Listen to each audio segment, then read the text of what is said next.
Muy bien, buenas noches. Cantábamos recién, resumido a mi manera, y grande es el Señor. Y no sé, no la conocía la canción, la melodía y el texto como que diría yo que encajan muy bien, es medio tranquilo, después sube apuntando a la grandeza del Señor.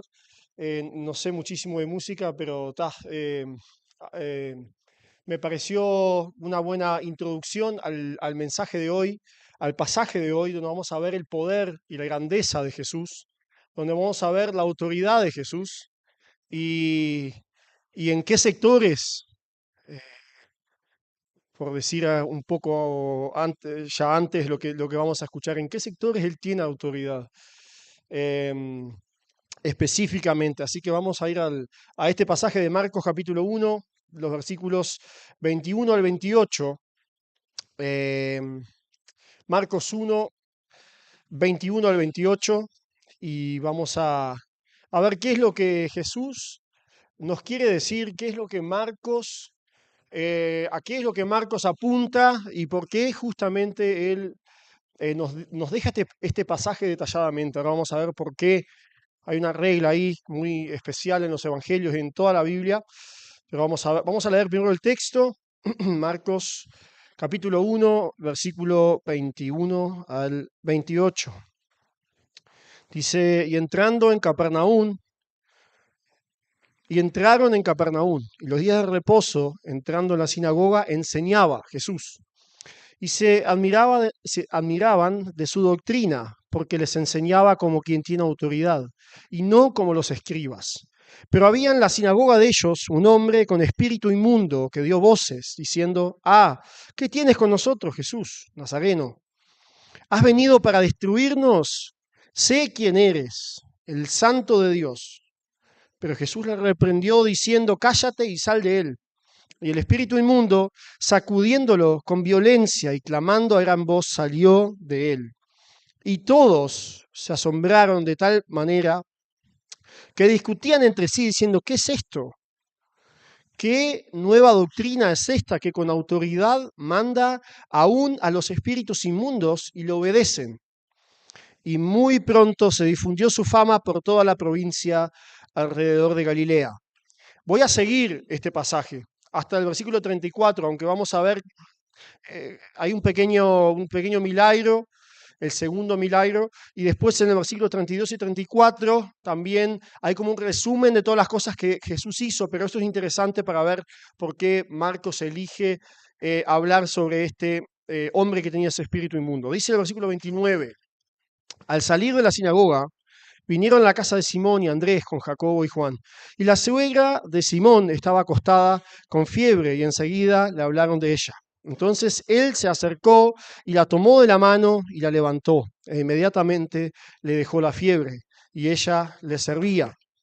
Dice el versículo 32, y es interesante que esto transcurre todo en un día, ¿no? Dice, cuando llegó la noche, luego que el sol se puso, le trajeron todos los que tenían enfermedades y a los endemoniados, y toda la ciudad se agolpó a la puerta, y sanó a muchos que estaban enfermos de diversas enfermedades, y echó fuera muchos demonios, y no dejaba hablar a los demonios porque le conocían.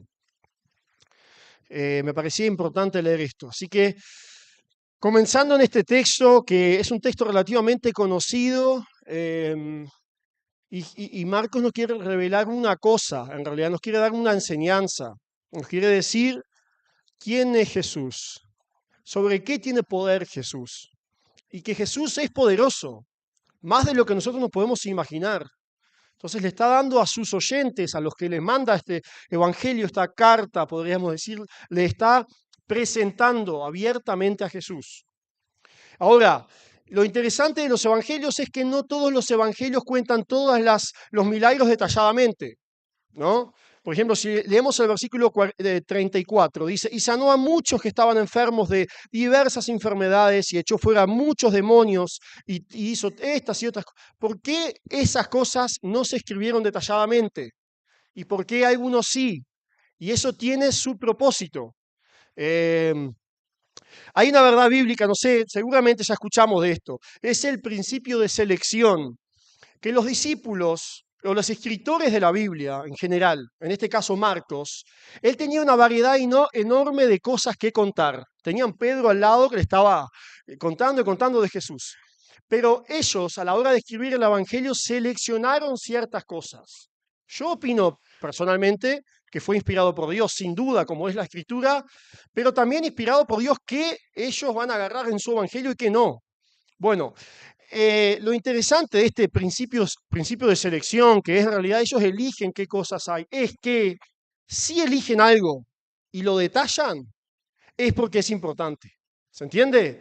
Si ellos, si Marcos resume y dice al final del día Jesús sanó a muchos y esto y lo otro, es porque él lo quiso hacer por arriba, quiso dar un mapa así, bueno, sanó a 100 personas.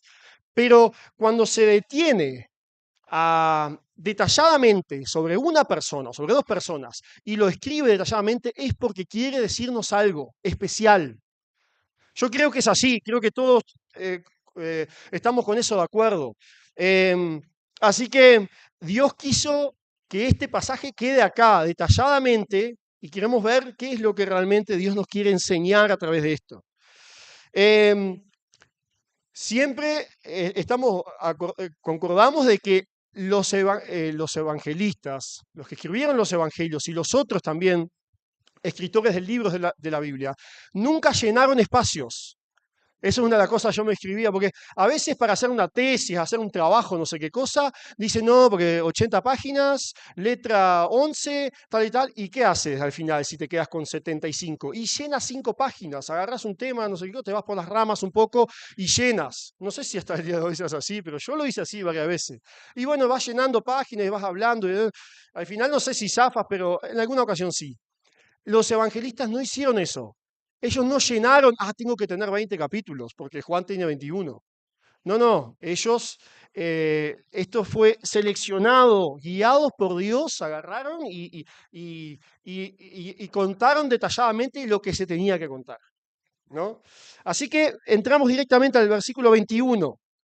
Ahí Marcos nos cuenta y dice, y entraron en Capernaum y los días de reposo, entrando en la sinagoga, enseñaba. En otras versiones dice, como que inmediatamente entraron en la sinagoga. Era algo natural.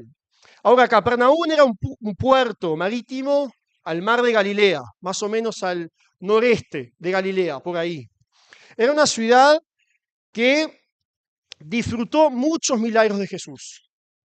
Digo disfrutó porque Jesús ahí fue como el centro de su ministerio.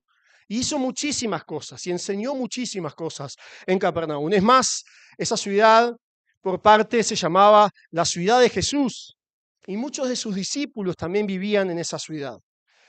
Y dice el pasaje que ellos entraron en esa ciudad de Capernaum en los días de reposo y entraron en la sinagoga y Jesús enseñaba. Ellos entraron en la sinagoga, era el lugar, para los que no vivían en Jerusalén, que iban al templo, era el lugar de reunión de los judíos. Y ellos, el sábado, justamente en el día de reposo, iban a la sinagoga y el líder de la sinagoga leía un pasaje. Esto lo conocemos porque en varias ocasiones vemos que Jesús, podríamos decir, cae justo en el momento adecuado donde se lee ciertos pasajes. ¿Se acuerdan de ese pasaje de Isaías cuando Jesús expone? En este caso, dice que Jesús enseñaba. ¿Qué quiere decir? Que el líder de la sinagoga se puso, leyó el pasaje probablemente, y después escogía a alguien que enseñara sobre este pasaje. ¿Y a quién escogió esta vez? A Jesús. Y lo interesante es que no es casualidad que Jesús estaba ahí. Porque como vemos en el pasaje había un hombre que se le enfoca. Habían muchos hombres, seguramente con problemas y seguramente con luchas y seguramente con sus corazones tal vez lejos de Dios, pero Marcos pone el enfoque en un hombre. Y dice que Jesús, 2 veces, dice que Jesús enseñaba, pero lo interesante es que no sabemos qué enseñaba. Pero eso parece que a Marcos no es tan relevante lo que enseñaba, el contenido de la enseñanza. Pero lo que sí vemos en el versículo 22, si bien seguimos, dice, y se admiraban de su doctrina. de la doctrina de Jesús, de su enseñanza, porque les enseñaba como quien tenía autoridad y no como los escribas. Qué puntita ahí le pone Marcos, ¿no?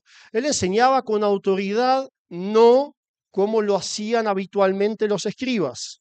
Versículo 23, pero había en la sinagoga de ellos un hombre con espíritu inmundo que dio voces. Así que ellos admiraban su doctrina. Acá se usa una palabra que refleja corazones súper asombrados, maravillados de lo que Jesús decía. En realidad es algo como si pasara algo fuera, totalmente fuera de lo normal. Así es esa palabra que se usa. Es cuando alguien se queda sin decir nada de asombro. Así estaban las personas cuando escucharon a Jesús enseñando. Su enseñanza, la enseñanza de Jesús era admirable, admirable en gran manera, ¿no? Y él enseñaba, dice acá Marcos, como quien tiene autoridad, no como los escribas. Es súper interesante esta frase, no como los escribas. Aunque los escribas que eran profesionales en sus sectores. Eran, diríamos hoy, los teólogos que estuvieron 7 años y después hicieron el máster y después hicieron el doctorado. Bueno, ellos eran eso, los más altos de todos. Y ya lo conocemos porque tantas veces hemos hablado de eso. Pero de repente viene alguien que no hizo ningún estudio. De repente viene alguien que no se basa en Moisés como lo hacían ellos muchas veces. Que decían, no, nosotros somos discípulos de Moisés, decían los escribas. Y Moisés dijo tal cosa. Sino que de repente viene alguien que sin estudio se basa en quién, en su padre directamente. Eso lo toma como fundamento y referencia, no a Abraham, no a Moisés, y eso era uno de los puntos seguramente por qué ellos se maravillaban. Él habla como alguien que tiene autoridad, ¿por qué? Porque era el Hijo de Dios. No es el gran estudio, no es porque estaba dentro de los fariseos, no es porque él era un escriba, sino porque era el Hijo de Dios. Su padre tenía conexión directamente con su padre, Dios. No eran las escuelas que hizo, no eran los estudios que hizo. Él se basa en él. Él no habla como un rabí, como un maestro, sino habla como su hijo, como el Hijo de Dios personalmente. Yo quisiera ver qué es lo que Jesús enseñaba, pero también lo vemos en los otros evangelios, todas sus enseñanzas en Juan, cómo él detalladamente, después de cada ocasión, entra en conflicto con los fariseos, con los escribas, a veces con sus discípulos, y escuchamos sus enseñanzas. Pero imaginémonos a los fariseos mirando a este Jesús y diciendo, pero en realidad somos nosotros los que acá lideramos, somos nosotros los que, la élite religiosa, nosotros somos los excelentes acá de la Escritura. Pero no, escuchaban a un hombre sin estudio que no pertenecía a su grupo ni su religión, podríamos decir, a esa religión de los escribas, no pertenecía a ellos, pero él enseñaba con autoridad como ningún otro. Es interesante que Marcos, como decía, sin decir ningún contenido, muestra la reacción de estas personas. Y versículo 23 dice, pero había en la sinagoga de ellos un hombre con espíritu inmundo que dio voces, diciendo, ¿qué tienes con nosotros, Jesús Nazareno?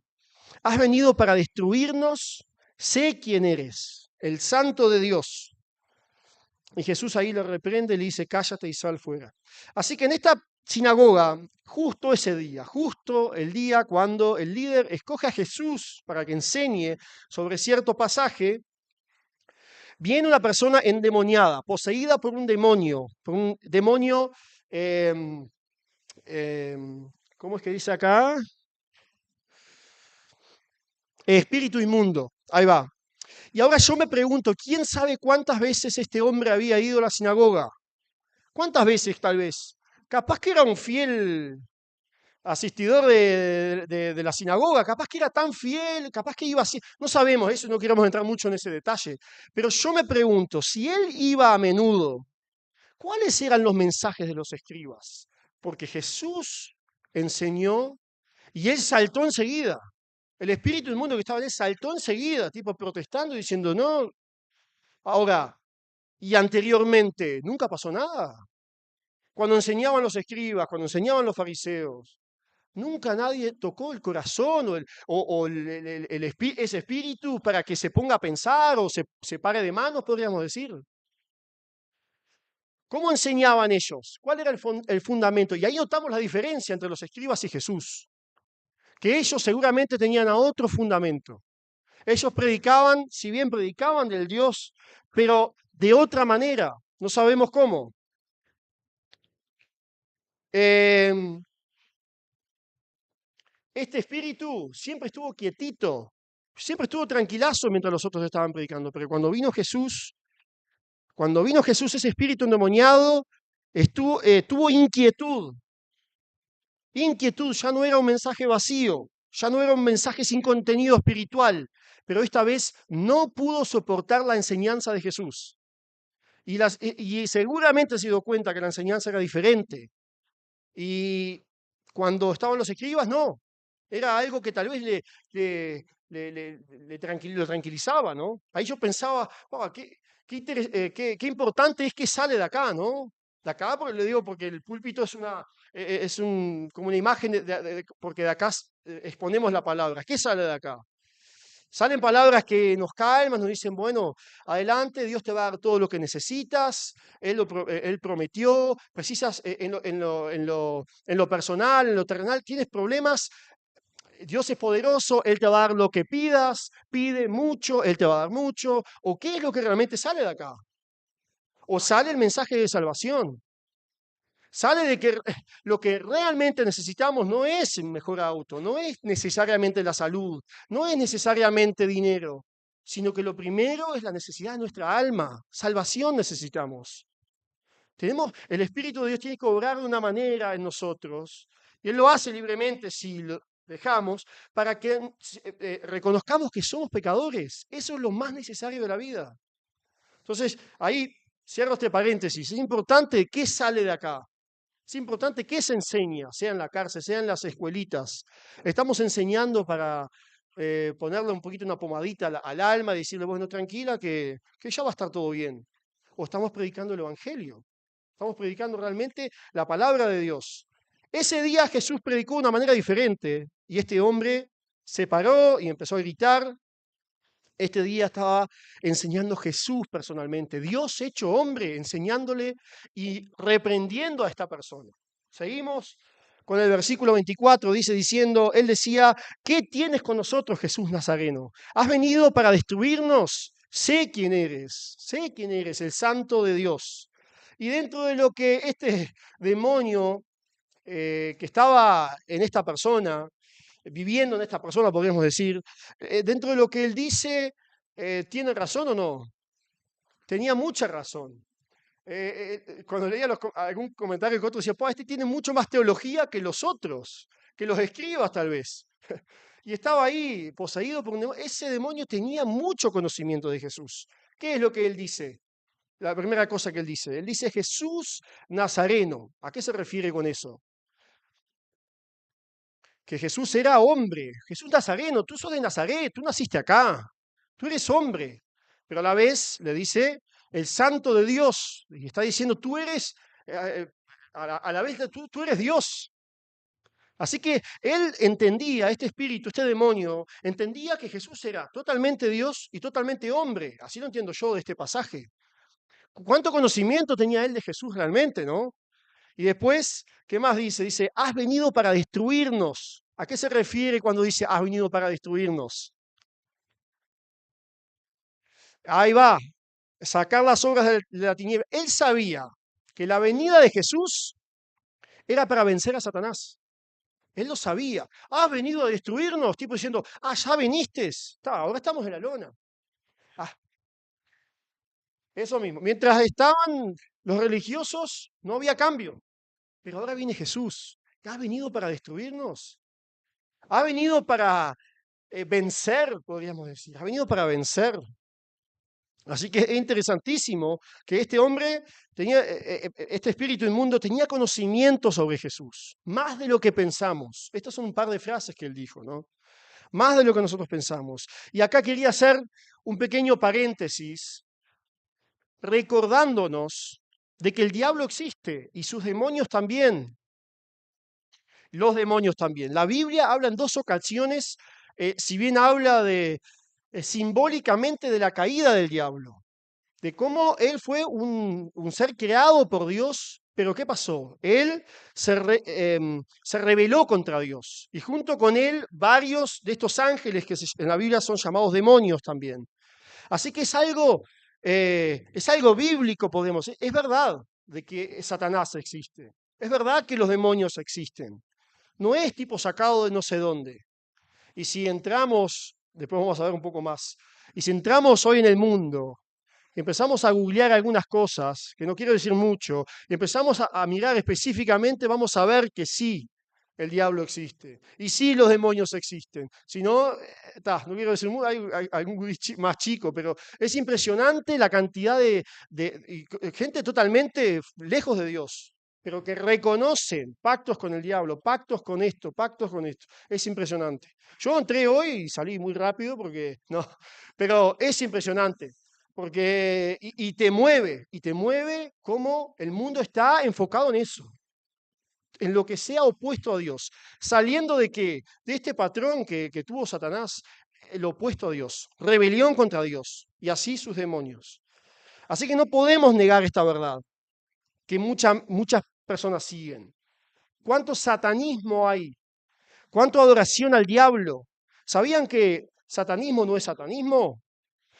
Hay satanismo ateísta y satanismo no sé qué cosa, y es una cosa de locos la cantidad de cosas que hay.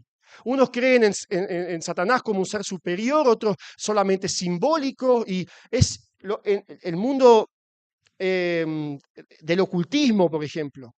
Encontramos hoy en día muchísimo.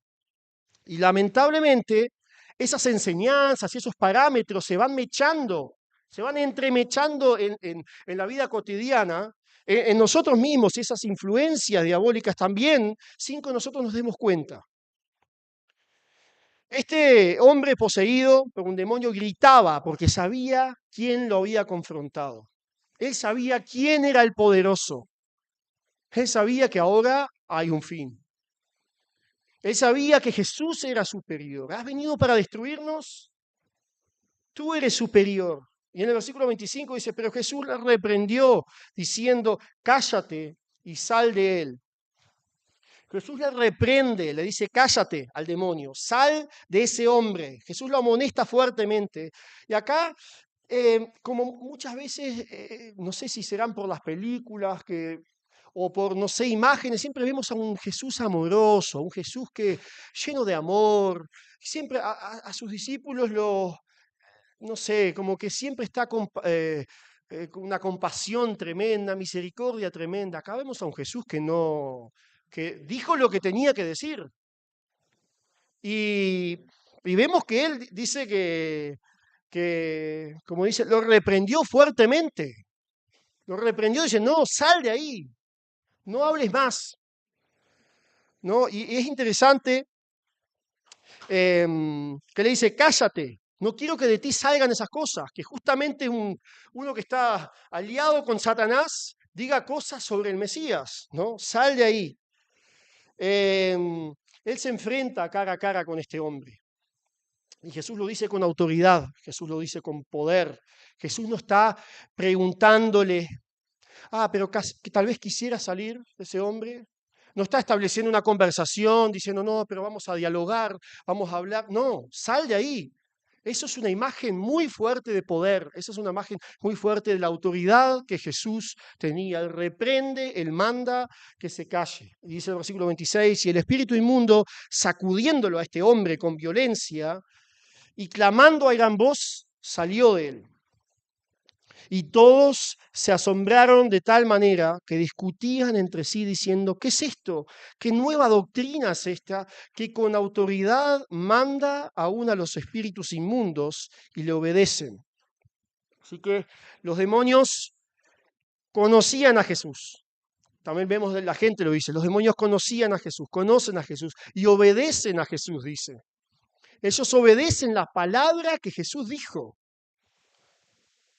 Y si conocemos de que Satanás y sus demonios están totalmente opuestos a lo que Dios dice, Si conocemos que ellos odian al Creador y harían siempre lo opuesto, vemos que acá le obedecen porque era Jesús. Eso significa de que si totalmente buscan lo opuesto, pero de repente viene Jesús y ellos lo obedecen, es porque ahí sí hay una mano poderosa, porque ahí sí hay alguien que es realmente el Hijo de Dios.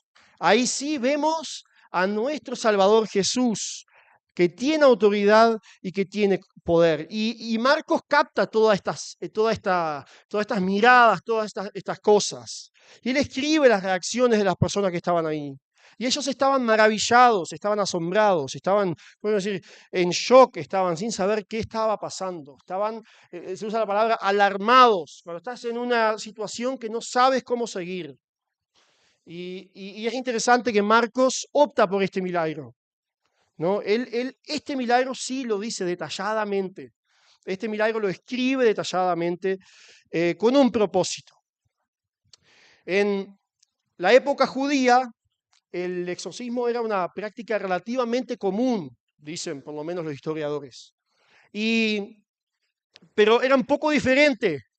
Ellos tenían ritos de purificación, ellos tenían expulsión de espíritus malignos y utilizaban ciertas fórmulas, ciertos rituales, invocaban a nombres especiales, nombres divinos, para obligar a los demonios a salir de alguna persona o salir de algún lugar.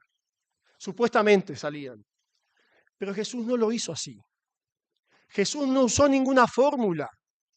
Jesús no usó ningún manual según la Torá, o mejor dicho, según las leyes que ellos tenían. No abrió el manual como lo haría el mecánico si no sabe cómo seguir, cómo era el cambio de embrague, cómo se hace. No, Él lo hizo con su palabra, a través de su palabra.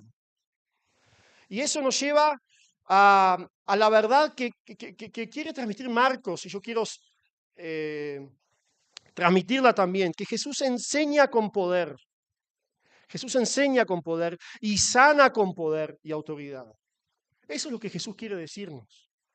Eso es lo que Marcos quiere transmitir a los romanos. Mira, acá hay alguien que tiene poder. En ese mundo tan lleno de porquería, donde estaban los romanos, donde todo valía, donde adorar a dioses falsos, adorar a satanismo y ocultismo era lo más común del mundo, dice, no, acá hay alguien que tiene poder en esa esfera, ¿no? Las enseñanzas de Jesús eran maravillosas, no como los escribas, dice Marcos, con poder, como quien tiene autoridad. Y él tenía autoridad. ¿De quién le fue dada esa autoridad? A Jesús, del Padre directamente. Jesús también sanaba con poder. Como decía, no se basa en rituales antiguos, no usa métodos como si era paso A, paso A, B y C, y el hombre es sanado. Y el demonio va a salir. No, Jesús habla. Él habló y el demonio cayó y salió de ese hombre. Yo me acordaba de este pasaje, me acordaba de un pasaje en Lucas 7, cuando leemos que el centurión manda a los líderes religiosos, creo que dice ahí, en Lucas 7, dice, después que hubo terminado todas sus palabras al pueblo que lo oía, entró en Capernaum también, y el siervo de un centurión, a quien éste quería mucho, estaba enfermo y a punto de morir. Cuando el centurión oyó hablar de Jesús, le envió uno de los ancianos de los judíos rogándole que viniese y sanase a su siervo. Y ellos vinieron a Jesús y le rogaron con solicitud, diciéndole, es digno de que le concedas esto. Este centurión es digno, sí, dicen. Es porque ama a nuestra nación y nos edificó una sinagoga. Y Jesús fue con ellos. Y ahora viene lo interesante, porque dice, pero cuando ya no estaba lejos de la casa, el centurión envió a él unos amigos diciéndole, Señor, no te molestes, pues no soy digno que entres bajo mi techo. Por lo que ni aún me tuve por digno de venir a ti, pero di una palabra, di solamente una palabra. Es impresionante. Dice, y mi siervo será sano. Dice, porque también yo soy hombre puesto bajo autoridad y tengo soldados bajo mis órdenes y digo a este ve y va, y al otro ven y viene, y a mi siervo hace esto y lo hace. Y dice que Jesús se maravilló porque le está diciendo esto. yo tengo siervos, tantos y tantos, sean 80, 100, no importa. Yo tengo mis siervos. Yo les digo algo y ellos lo hacen. Tú, cuánto más poder tienes tú, Jesús, le está diciendo. No tienes ni que tocarlo, no tienes ni que venir, no soy digno de que entres a mi casa. Di una palabra y ya está. Di una palabra y este siervo mío se va a sanar.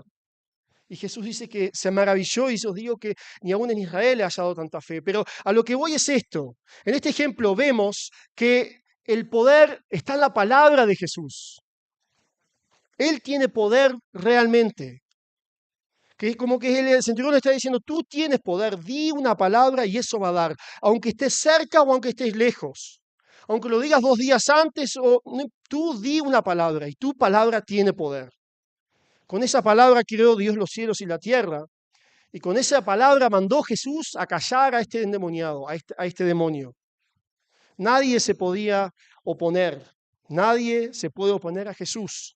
Y eso es lo que podemos aprender y en eso nos podemos aferrar. Nadie se puede oponer a Jesús. Podemos confiar en este poderoso y glorioso y hermoso Señor. Nadie se puede resistir a su autoridad. Y hoy cantábamos muchos de esos atributos, glorioso y poderoso. Sí, Él es poderoso. Cuando decimos que Él es poderoso, tiene poder. A veces desconfiamos de ese poder de Dios. Cuando leemos la Biblia y decimos el Evangelio es poder de Dios, decimos, bueno, sí, no sé, no se salvan muchas personas. Y nosotros lo ponemos, ¿será realmente poder de Dios? Sí es poder de Dios. Él muchas veces nos utiliza a nosotros y tal vez somos nosotros los que no dejamos fluir ese evangelio, ese poder de Dios. Pero el evangelio tiene poder. Y acá vemos a Jesús que tiene poder. Podemos confiar en Él, sí, podemos confiar en este glorioso Señor. Nada está fuera del alcance de su poder. Nada está fuera del alcance de su poder. Y lo interesante es que Marcos no describe ningún contenido, ninguna palabra, ninguna enseñanza, ninguna doctrina profunda, sino que quiere mostrar la autoridad y el poder de la enseñanza de Jesús y de la autoridad de Jesús. Y el poder de Jesús en este mundo, en el mundo espiritual. En esa esfera espiritual, como yo decía, hay muchos demonios, hay muchas luchas, ¿no? No lo podemos negar eso, ya hablamos, los demonios de Satanás. ¿No? Como decía, en el Imperio Romano habían muchas evidencias de que estaba desenfrenado, había mucha adoración a los demonios, había mucha posesión demoníaca, había ocultismo, había satanismo, y en el día de hoy también. Entremos en el sector de la música. ¿Cuántas personas supuestamente, y seguro que sí, según sus letras y eso, hicieron un pacto con Satanás? ¿Cuántas veces lo vemos? La gente del diablo, la gente del mundo mismo dice, no, este hizo un... Y empiezas a leer y hay una lista tremenda. Y tú dices, no quiero saber cómo fue ese pacto y no quiero saber muchos detalles. Pero sí leemos en sus textos que dice, pero esto está hablando de Satanás directamente. Lo está alabando, lo está invitando. Yo quería traer algún texto que otro, pero no me dio el tiempo para estudiarlo un poco más en la profundidad, todo lo que dicen ellos y en cuántas canciones que son muy conocidas, ellos invocan a Satanás, así, claramente. En el mundo de las películas, para tener su cierta posición. ¿Cuántos pactos se hacen para llegar a los más altos? Estas personas son usadas directamente por Satanás, es así, son usadas por Satanás.